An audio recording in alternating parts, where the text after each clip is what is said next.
እውነትም የመንግስት ያለ የሀገር አለ ማለት ያለብን አሁን ነው። ቤተሰብ እንግዲህ ጋሽ አሸብር እንደፎከረውም እንደሸለለውም ቁጥር ስንት ናት? ቤተሰብ ቁጥር 10 ናት፣ ቁጥር 9 ናት። ብቻ አላቅም። ውሽሚት ይዟት መጣሁ። ትላንትና እንግዲህ ፎክሮ ነበር። አስተዋውቅሻለሁ ሄርሜላ ብሏት ነበረ። እንግዲህ ዛሬ ይኸው ጀርባዋ ጭራሽ ራቆት ነው። አቅፋው ስማው መጣች ማለት ነው። አቤት አቤት አቤት አቤት! 9ኛው ሺህ ለካ 9ኛው ሺህ አልፈን 10ኛው ገብተናል። ቤተሰብ እኔ እኮ በጣም የገረመኝ ነገር ማለት ነው እንደው ማታ ይጠብቁኝ ብሎ ፖስቷል ጋሽ አሸብር።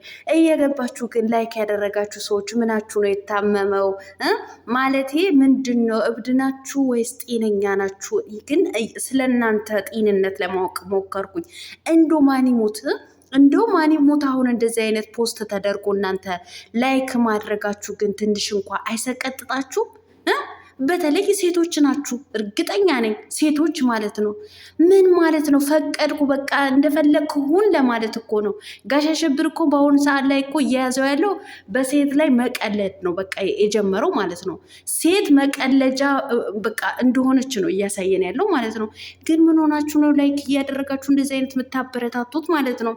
ምን አለበት ጥሩ ነገር ይዞ እንዲመጣ እኛን እንዲያስተምር ወጣቱን ጥሩ ነገር ይዞ መጥቶ እንዲያስተምር ብናደርገው።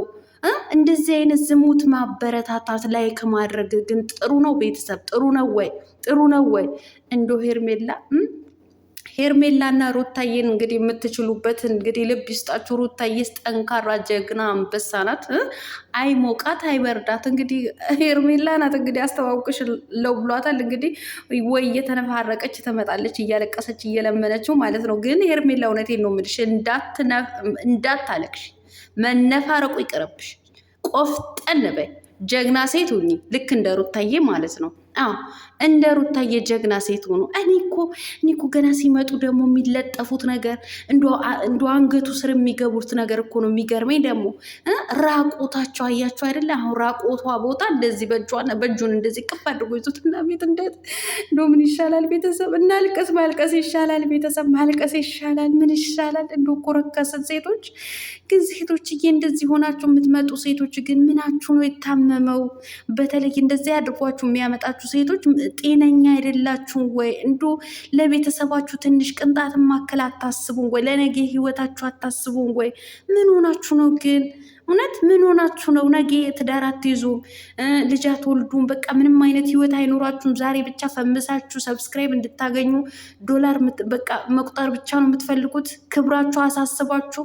እውነት እንግዲህ አሁን ይችም 1 ዓመት በሙሉ ኮንትራቷን እስከምትጨርስ ድረስ ያስጮሆናል። ይችም ለዝሙት የመጣች ደግሞ የምትደግፉ በጎች አትጠፉም እኮ አትጠፉም። እውነቴን ነው። እኔ ደጋግሜ የማለቅሰው ለእናንተ ነው የማለቅሰው። እንደዚህ አይነት ተንከሴስና እንደዚህ አይነት ዝሙትን እንዲስፋፋ የምታረግ ሴት የምትመጣ ሴት እንደዚህ ራቆቷ የምታበረታቱ ግን እኔ በጣም አዝናለሁ። ግን አብርሃም ምንህ ነው የታመመው? እንዶ ምን አለበት ለእኛ ለሴቶች እንኳ ክብር ብታሳየን ማለት ነው። እንዶ ምን አለበት ወጣቱ ካንተ ጥሩ ነገር እንዲማር ብታረግ። አሁን ስንት አይዲያ አለ ብታስብበት፣ ስንት ጥሩ አስተማሪ አዝናኙ የሆኑ አይዲያዎች አሉ። እንደዚህ አይነት የተግማማ ትዳርን እንዲጠላ ትዳርን ጠልቶ ወጣቱ በቃ ዝሙት ውስጥ እንዲገባ ለምን ታደርጋለህ? ኧረ ተው።